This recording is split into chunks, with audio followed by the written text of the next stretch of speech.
Hi guys, welcome to this week's weekend roundup, or this fortnight's weekend roundup. A lot of new exciting things coming out over the past couple of weeks. As always, Games Workshop continues to barrage us with stuff that makes our wallets want to cry. Starting off with some more Sisters of Battle previews. Some fantastic sculpts and some awesome details there. For this one, we've got a Sister Hospitalier. For anyone who doesn't know what a Hospitalier is, it's basically a doctor. If anyone's familiar with St. John's Ambulance, they used to be the Knights Hospitalier. So basically, they'd set up like way stations on the way to the Holy Land, and they'd take care of pilgrims if they got sick and things like that.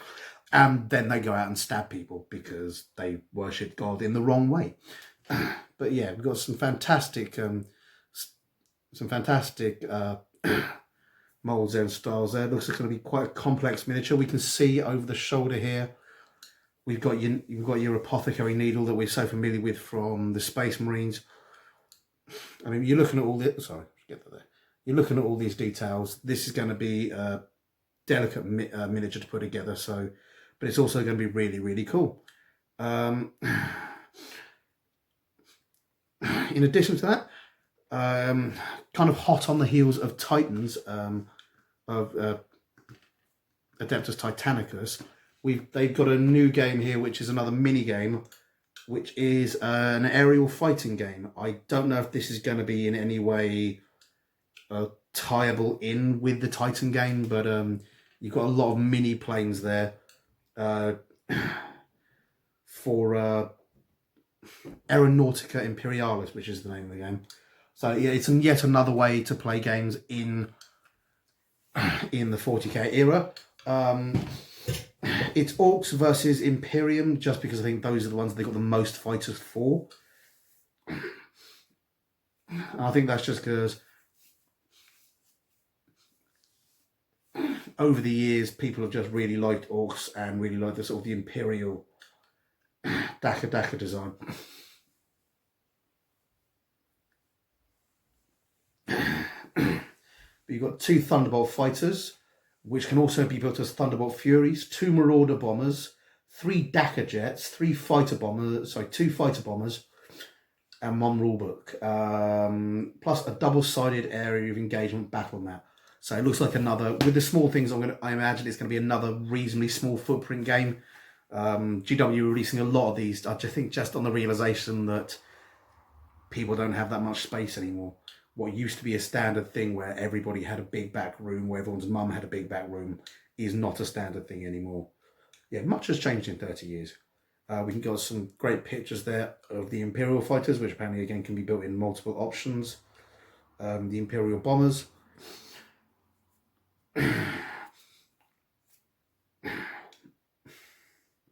No, yeah. It looks like the Imperial bombers are the ones that can be built into multiple options, because we've got the 2 options there. And then we've got the Orc fighters in all their cobbled together glory, flying because Orcs genuinely believe they can.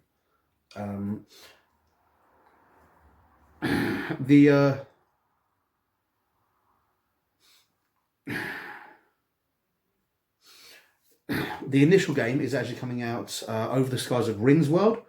For anybody not familiar, Rinnsworld is the homeworld of the Crimson Fist's Space Marine chapter, and a world that was heavily invaded by Orcs.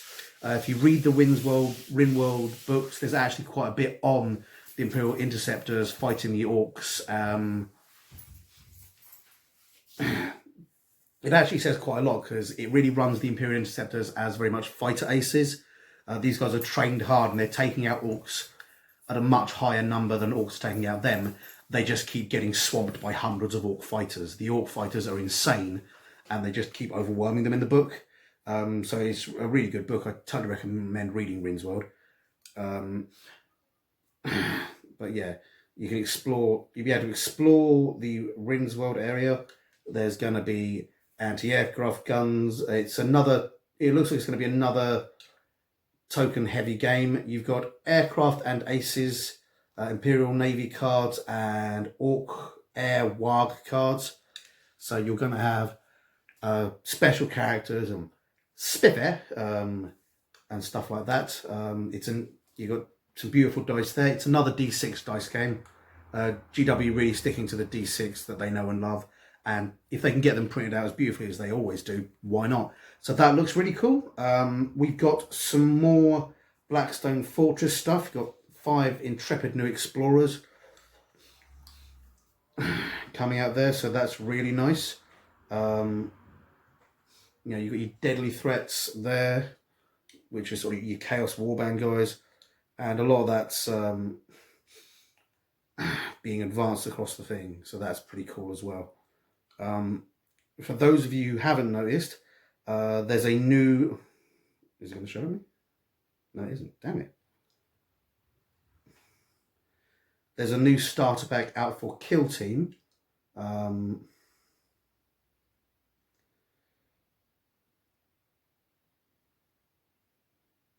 it. There's a bunch of errata out for Kill Team. They're working on the narrative play. They're doing a lot of stuff there with match tournaments. There is... Okay. I'm just going to quickly load up the new Kill Team box set.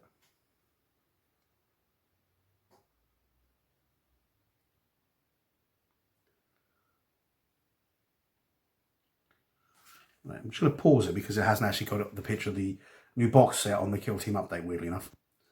And I'm back, sorry. And they've also released a new Kill Team starter set, which is Space Wolves versus Tau. So if you hadn't got a starter set before and you want the Space Wolves starter set, the models are the same models that were available for the Space Marine, but this time they're paired with the Tau. It's a great way of getting into it. It's a great way if you want, you know, if you've got a Tau player and a Space Wolf player, it's a great way of getting some guys that you can split easily. And obviously you'll be getting, obviously it'll come with the core manual, which is the same core manual as previous. It's not a new core manual, it's just a new box set to keep the Kill Team game going. For those who haven't played Kill Team, it is a fantastic, quick, rapid fire skirmish game set in the 40k universe. So, you know, it's good because it's good because you can see they're still providing a lot of support for it. And the errata has just come out, so you've got the designer's commentary, but you've also got the errata in English, which there's quite a bit of it. Where are we going? Just quickly run through that PDF. There we go.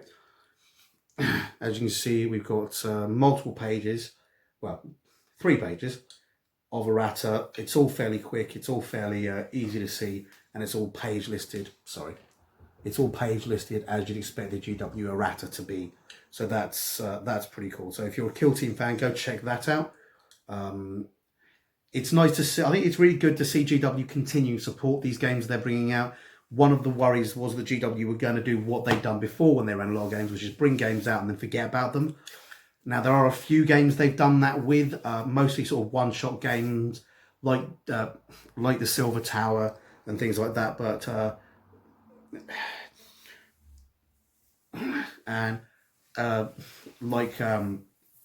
Horus Heresy games, which they brought out, which they basically gone, here's a game, here's Betrayal of Calth.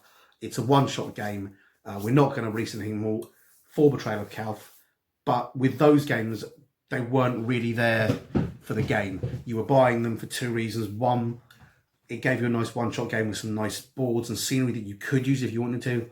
And 2, it was an amazing way of getting a bunch of cheap things. You know, you got pretty much all you needed for a 30k army, which then rolled onto people's basically they buy a Betrayal of Calth, have all they needed for the army, and then they'd go and buy other things from Forge World, which worked out for GW. Allowed people to sort of get into one of their other games, and most of their sort of sorry, I'm just going to mop my brow. Most of their fire and forget games, of which there have been quite a few, have been based around that. Have been based around, here is something we've got. Here's a bunch of new minis that have come out. They're really cool. You can use them in other things, but we're hedging our bets by making it a board game as well. So you can buy it for just the board game, or you can buy it for the models, the other stuff that comes with it. Silver Tower released a bunch of amazing models that people have been using for Age of Sigmar. And 40k, they'll actually be able to convert the Zangors to 40k and keep saying those. As I say, Betrayal of Cal to let people get into 30k. So, you know, they're having two types of games. One type of game where it really is just a fire and forget thing. It's a standalone game by itself, where it's something that often allows you to get things that you wouldn't otherwise be able to get and support that. And then they seem to be doing games like Warcry, like Kill Team, like Titan, Adeptus Titanicus, where they are supporting these games and they're continuing going with these games. And I think a lot of the games, it's fairly easy to spot the ones they're probably going to support. Things like Kill Team and Warcry are obviously built into their main universe. Things like the Aeronautica game we just looked at, you don't know if that one's going to continue to get support. You might get a couple of box sets, but it looks very much like a standalone game. And I'm wondering if it's going to be compatible at all with Adeptus Titanicus. If you're going to be able to cross those planes over and use them somehow. If the scale is even compatible, because they might not be, they look like they could be way too big for Adeptus Titanicus, but you don't know. Looking on Forge World, we've got a bunch of new jet bikes. Continue to build up those White Scar armies. If you're a White Scar player, then it's beautiful stuff. It's a shame it's also expensive, but then again, that's Forge World for you. You're looking at a basic bike is £32. You get a Squadron of 3 for £91, or a Squadron of 5 for £176. Golden Keshig jet bikes. As with most of this stuff, it's aimed quite heavily at 30k, but most of it, it will have rules to go with it to bring it into 40k, or they'll be available at a later date. So you know, if you are one of those guys who plays 30k, who spends a lot of money on what is a very beautiful kind of sub hobby, you've got some amazing stuff there. Or if you're a 40k player, it allows you to just get a few bits and pieces which are a nice little centerpiece for your army. You know, for 30 quid you can buy a jet bike, you can put your Khan on it, you can make it look good. Where are we? Yeah.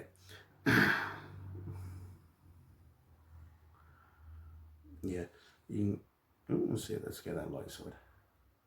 You can see there, it's a fantastic looking piece of machinery, and yeah, it's going to make a great centerpiece for any 40k army, or a great thing. 30 quid, you convert it up, stick your marine on it. I'm not sure if it will take the new Primaris, but you know, who cares? Right. There's a few other cool things out. There's Tale the role-playing game, which is a new game that's come out. You check that out on www.worldoftale.com, or it's available at Drive-Thru RPG, which is a great download site.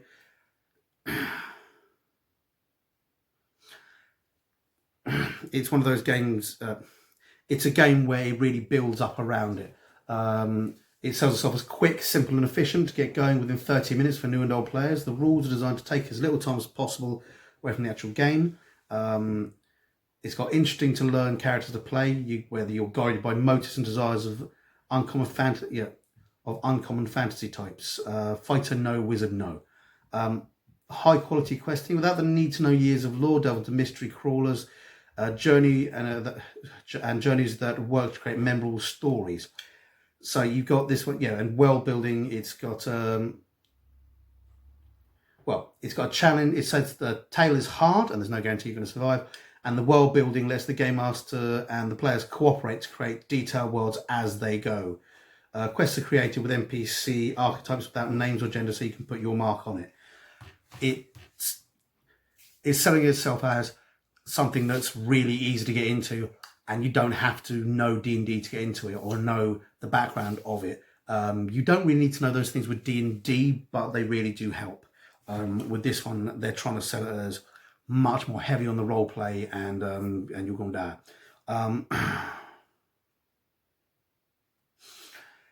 Something that's drifted across my my Facebook page on several occasions is Dungeons and Lasers, which are a bunch of you can either buy them pre-printed, you can get them pre-printed, or you can apparently get the things to print them.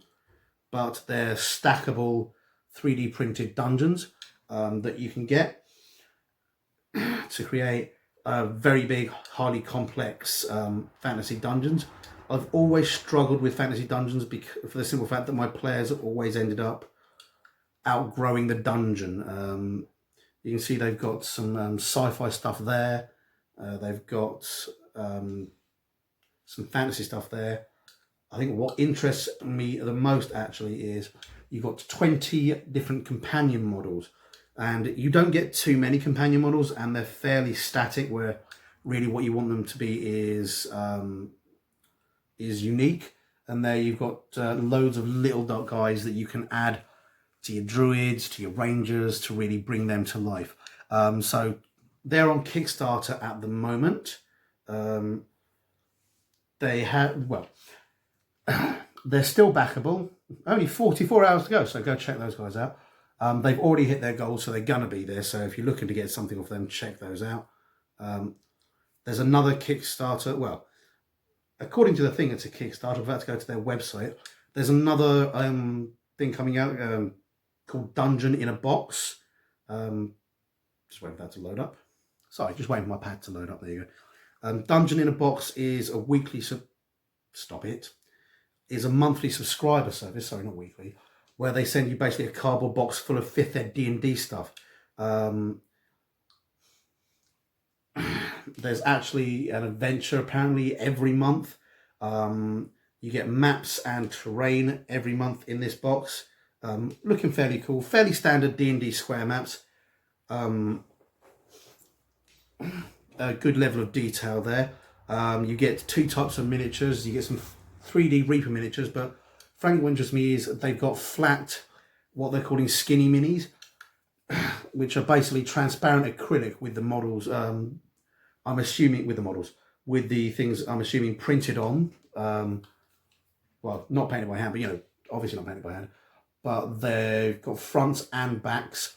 If you ever buy models for your games, either you end up using them very, very scarcely, you know, you buy a few models for a few special encounters, or you have to have a space to keep the lots of bad guys that you're going to use. You know, you don't have one goblin, you have 10. You don't have one orc, you have 10.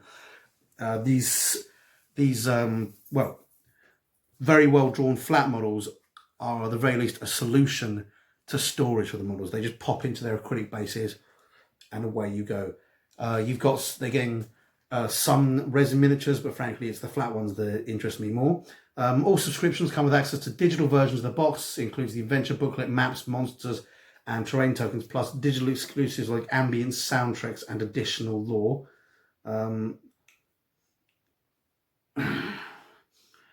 You got downloadable, yeah, as you can see, you can download the characters, loads of weird stuff like that. The physical box comes with an adventure booklet, 2 encounter maps, 2 sculpted minis, an unstated amount of skinny minis, terrain tiles, digital adventure book, ambient sound tracks, digital maps, digital character tokens, and digital terrain files. And it's $29 a month. I don't know if that's available in the UK. I hope it is, but yeah, by all means, go and check that out. It looks like a cool thing, and we'll see if they've got the UK or anywhere else covered. And last but by no means least, my favourite actually.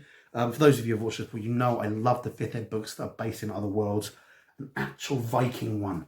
If you want to explore the Viking myths and legends, there's a Kickstarter called Sverland.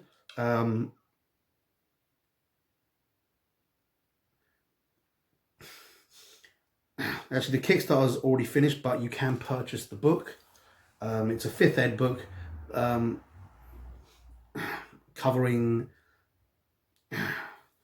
a Norse-style Viking world. Before the last 3 ages of the northern folk, Sverland was unknown. However, 3 ages have changed the whole world and its people. So it's not actual Vikings. It's Viking myths and legends set in a in its own world, just to allow you to explore things without going too historical. However, if you wanted to shift it to just historical Viking times, get a history book. It'd be really easy. Let's have a look. 9 deities from Norse mythology: Odin, Thor, Balder, Loki, Hel, Freya, Aegir, Fenrir and Tyr. So a lot of the big guys. 15 cults and organizations, 6 races, 2 classes, 38 class archetypes, 100 spells, 130 items, 30 new monsters, specialized encounter tables for even the smallest region. So yeah, that's really cool. It's a lot. It goes into a lot of detail on the page, so check it out. If you're a fan of Viking stuff and Norse stuff, and you want to play a Viking Norse game, it looks like I'm gonna get it right now. Sorry, the name. Give me the name. It looks like Sviland is for you. And yeah, it's a campaign setting, so you will need the D&D books to be able to play it, because it won't have the rules in. I believe that's how they get away with doing 5th ed stuff. If you've got no rules and you've just got copyrights and that, you're basically putting your own stuff onto a very similar system. I'd assume they still have rights on that as well, or they've contacted Wizard or something like that. Okay, that's it for this week. I hope you guys enjoyed it. I hope I didn't go too fast, because there was quite a few bits and pieces that were worth covering. And hopefully I've introduced you to something that you weren't necessarily aware of. And I'll see you guys next week. Hi guys, hope you enjoyed that video, and if you did, remember to like and subscribe to my channel. I'm also on Facebook and Twitter. Not sure why, but I am. So if you like it, see me there, and please tell your friends. Thanks very much. Bye.